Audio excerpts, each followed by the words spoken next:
Well, greetings. Here we are for the C-Suite Network Women's Corporate Coaching and Consulting Roundtable. Today's topic is so timely, corporate trend spotting. This is all about how to anticipate and know what our clients need so we can serve them better in 24 and really create a category of one. So just checking in with you. Our sound is good. Everything is good. Yeah, thank you. So I want to get your point of view as always in this topic. And I'm Kathleen Caldwell, delighted to be the founder of this council and also the C-Suite Network Women's Coaching and Consulting Council.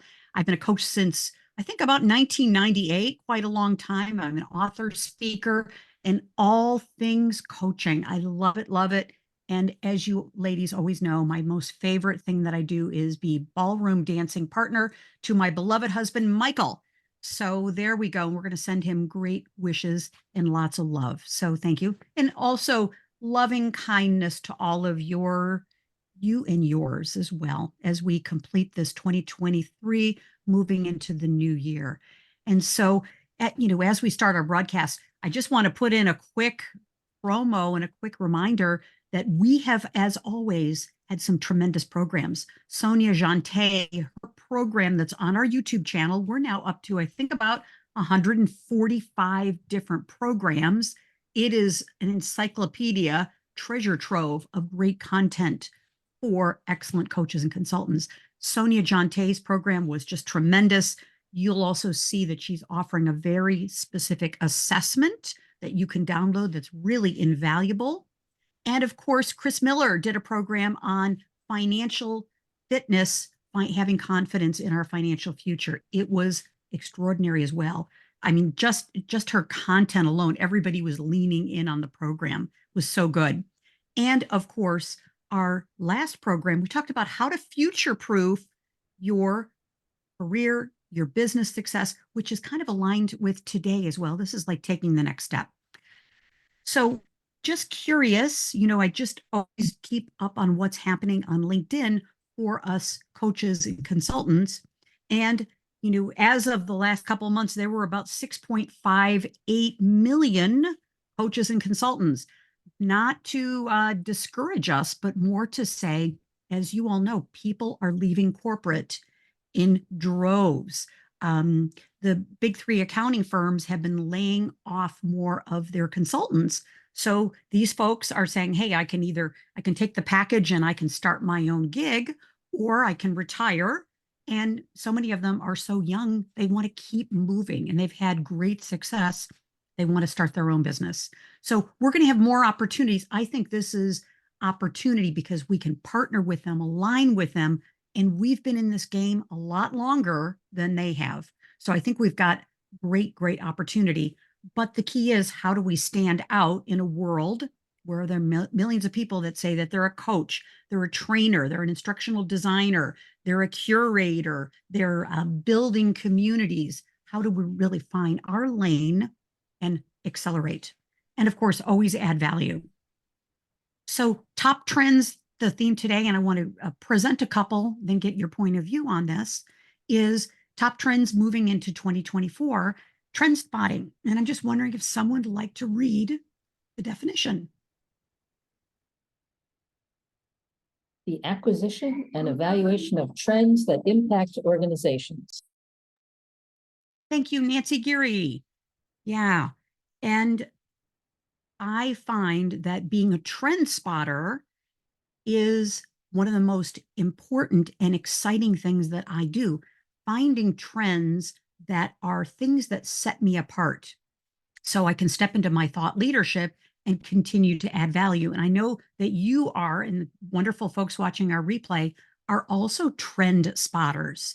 And I just wanted to present this very crazy busy slide, but Gartner, I follow Gallup, I follow everybody that are the analysts, the consultants that are consulting to Fortune companies and also to mid-sized businesses, what's happening. And Gartner's got this great framework, which I think, again, for all of us, what's our framework that we're using, but they have a tapestry model.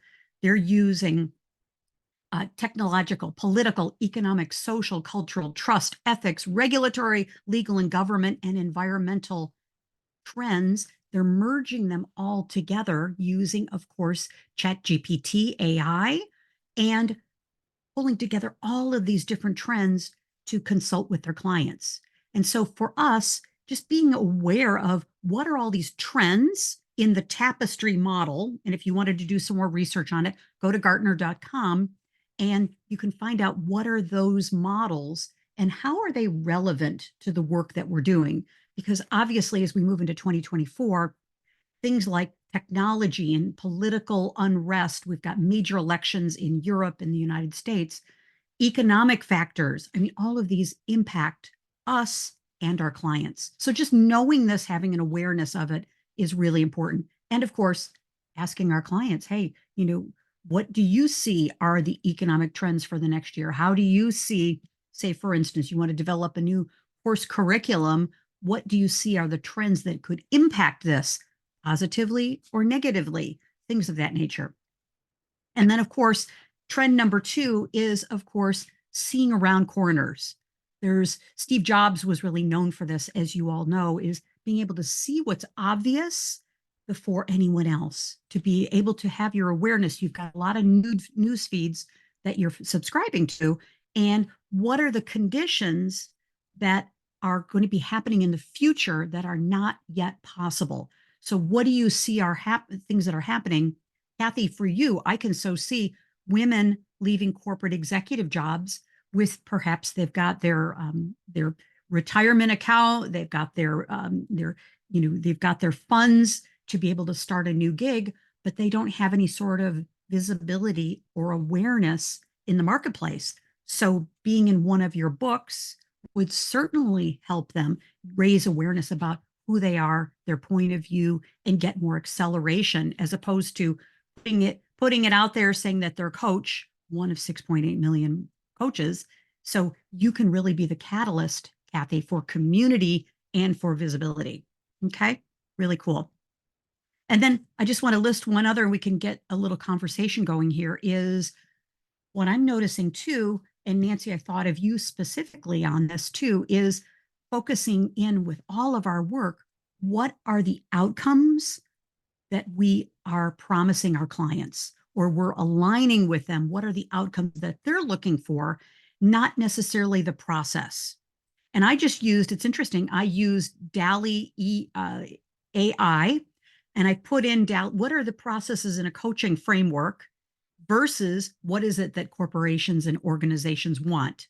And so here I just used DALI AI to create, you can see on the left, all of these different things, goal setting, needs assessment, and communication and planning and tracking.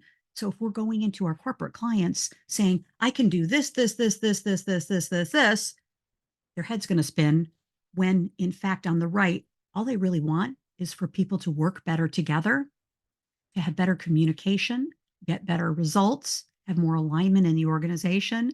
And that's really what they want. They don't really want the process. So I'm going to pause here. Make sense? Comments, questions?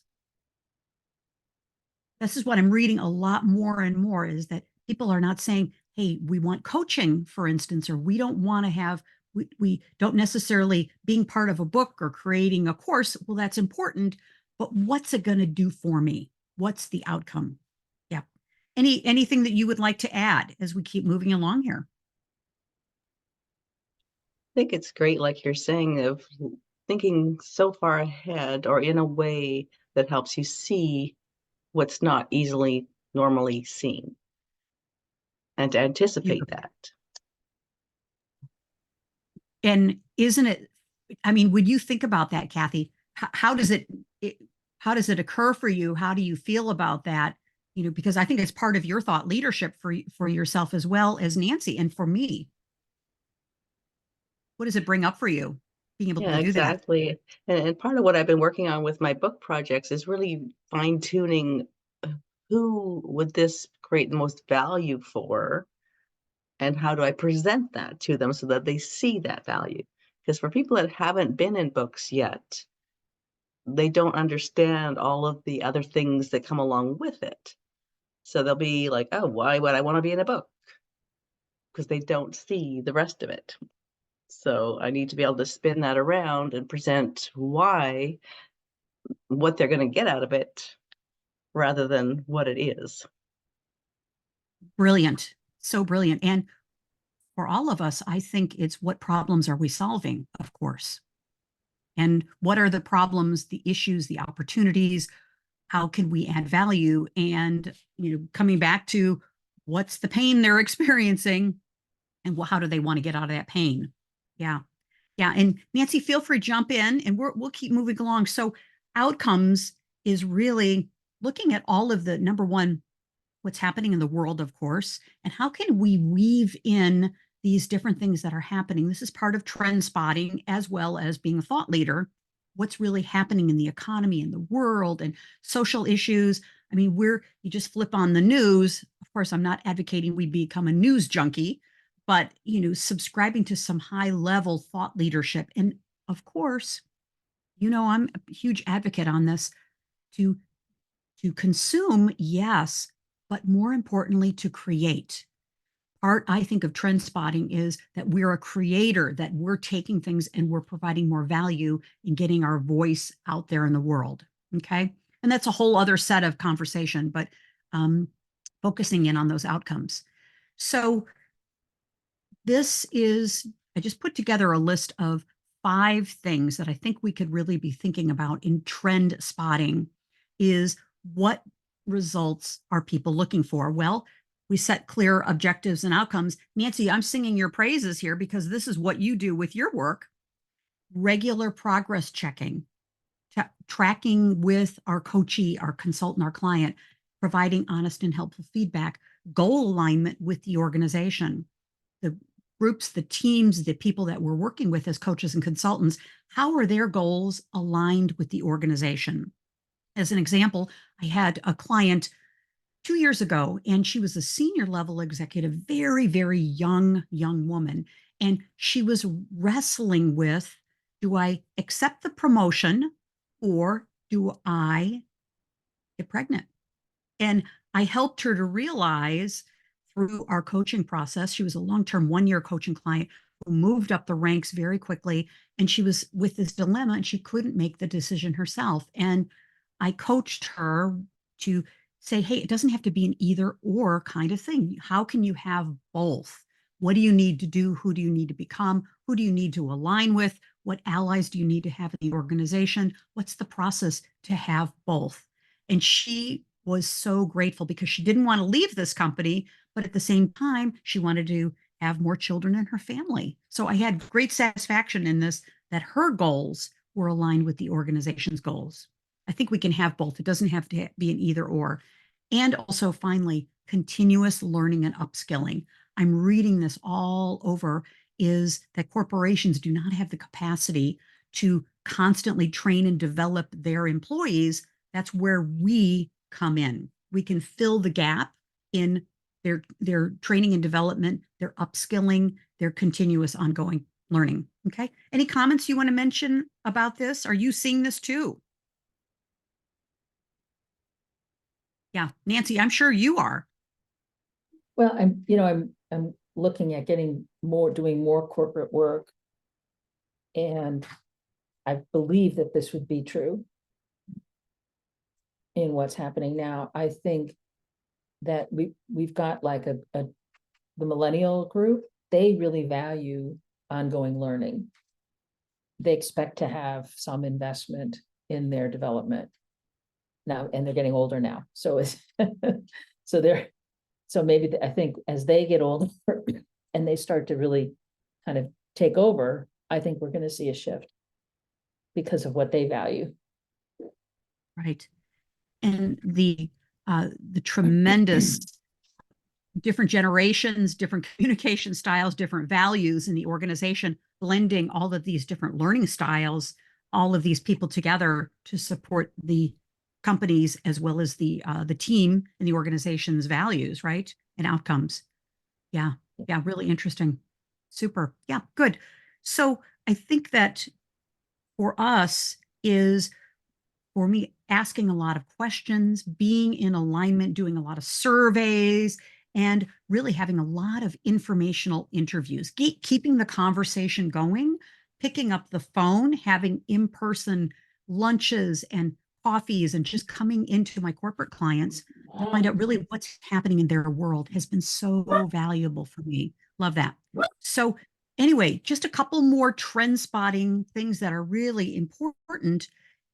What I'm also noticing is in 2024, reading a lot in the Wall Street Journal, all online, about with the economic uncertainty. Of course, we always have economic uncertainty, but with the upcoming U.S. elections, high inflation, et cetera, is what I'm seeing as a trend spotting, and what I'm reading too is that people are, yes, there's a group of people that want to leave. However, there's a majority of people who want to reinvent their careers. They want to stay in the organization. They want the benefits. They love what they're doing.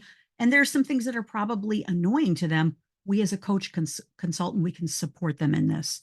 And as you all know, the economic factors and drivers to an organization keeping a great employee are certainly persuasive. They'd rather do that than try to hire a new person. Okay. So you'll see all kinds of different things. And I think that's why also even things like Kathy Dirksen, having a department in an organization, a division of a company with you write a particular anthology book or something like that to help build cohesiveness, help build corporate culture, help build the corporate story, the origin story, et cetera.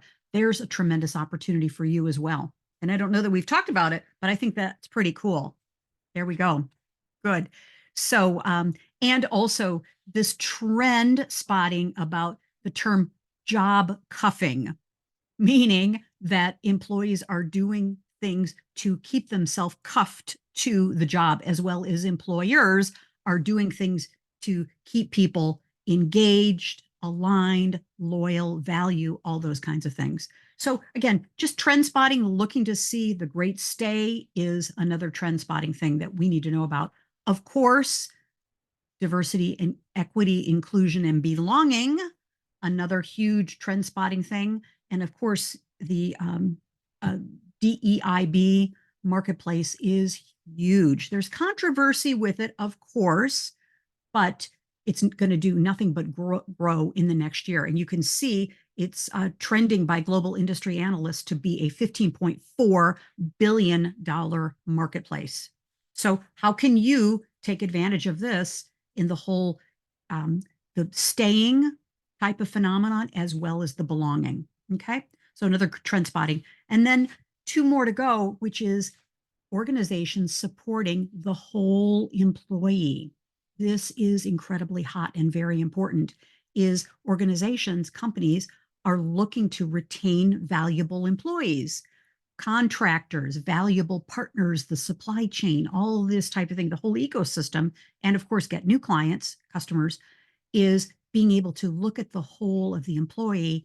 And it's much more than ping pong tables, ladies, as we know, that people are looking for different ways to keep employees well and engaged and involved, happy, and productive and results oriented. Okay.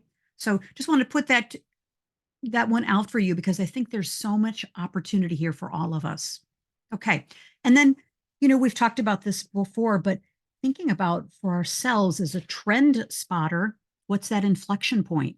What's the point in which something's going to happen for our clients that's going to shift things for them? What are the inflection points in their business? So I think having conversations about what are the key trends that they're seeing in the marketplace, what are the economic factors? We went back up to that tapestry model, but what are the things that could help them achieve their 2024 goals? And what are the things that could derail them in achieving their 2024 goals? Really, really important. These kinds of questions, I assure you, very few coaches and consultants are asking. Okay. And so, and of course, being ready for responding to the things that you're doing can help them contribute to them achieving their goals. Okay. All right. And then finally, kind of taking all of these ideas and moving into the how. That's what we do in our council. We're always tactical. We leave our programs with thinking about what is the how, what's the next step, what can we do with this, is me and for clients, my corporate clients and my individual coaching clients, is I'm encouraging all of us to take the pulse of our clients and survey, ask questions. Don't just send out a 20 question survey, maybe 3 to 5 questions, and even get on the phone for just a few minutes. What's happening in their world? Get a pulse. Also, with your biggest clients, your corporate clients, are you subscribing to the news feeds of their business? One of my corporate clients is a huge, large banking system, and I understand what's happening in banking, so I can speak to them about what are the issues, what are the trends in banking. They don't necessarily want to know what's happening with coaching, but they want to know what's happening with banking. So focusing in on client experiences, client retention, incorporating new tech and AI, and also for us, what are we reading? What are we watching? What are we consuming, as opposed to, and what are we creating, right? So we can be more helpful to our clients. And of course, as trend spotters, what are we doing to reduce the costs and maximize value for our clients? Diversifying offerings. Nancy, you and I have talked about this several times. We don't want to have 50 different offerings, but what are the 3 to 5 things that we could do that add the most value, that are appealing to our current clients and to new clients? And of course, 2 more, the power of affiliations and collaborations. We do that in our C-Suite Network Women's Coaching and Consulting Council. We have women working together on new offers that are really exciting. And of course, Trendspotting to me also means keep growing and upskilling so we can help our clients do the same. Okay. So just curious what your biggest takeaway is from our time together, 28 minutes into our program. I'm just going to stop sharing, and then we'll complete with just what's new and good and what's going to happen in our council. Well, I think it's just important to really know what's happening, because the workforce is changing rapidly. I think we're in a place now where, because we've had these huge events impact each other. I think we start with the way the nature of work changed during the pandemic, with more people saying, hey, I can work from home, or I can be in a hybrid type of a setting. And then now we've got, enter AI, which is shifting the nature of work to a certain extent in terms of how people do research. I did something the other day where I, fed ChatGPT my content and said, write me an email sequence, came back and I edited it so that, so there's things that are saving time. There's different, and shifting the type of work that people do. And I equate it to several years ago when I worked for Xero, an accounting software firm, and bookkeepers were panicking because data entry was not as necessary because everything was being fed in automatically through the bank. So then, you have to then go, okay, well then what is my new job? What is my new role? What direction do I go in? Because it's changed. And I think we've seen changes in technology for forever, but it's been so rapid that people are almost like, whoa, like, yeah. Yeah, exactly. A bit overwhelming, right?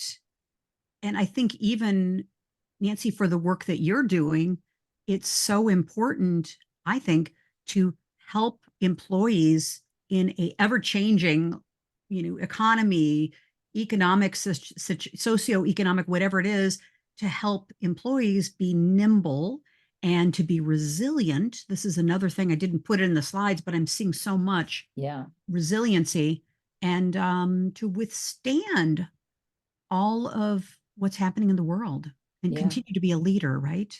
Exactly, because we can't, things never go back.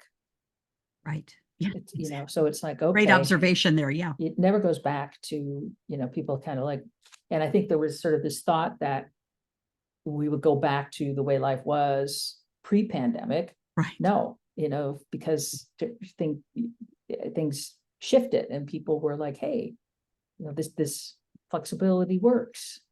Yeah. It kind of enforced people into a whole new way of working, which now is how do you, and I think one of the big issues is how do you continue to maintain community when you've got people that are working remotely, people that are in an office, people that are doing a combination? How do you maintain that cohesiveness of the team? Yes. Because if you try to force everybody into the office, you're not going to win. Right.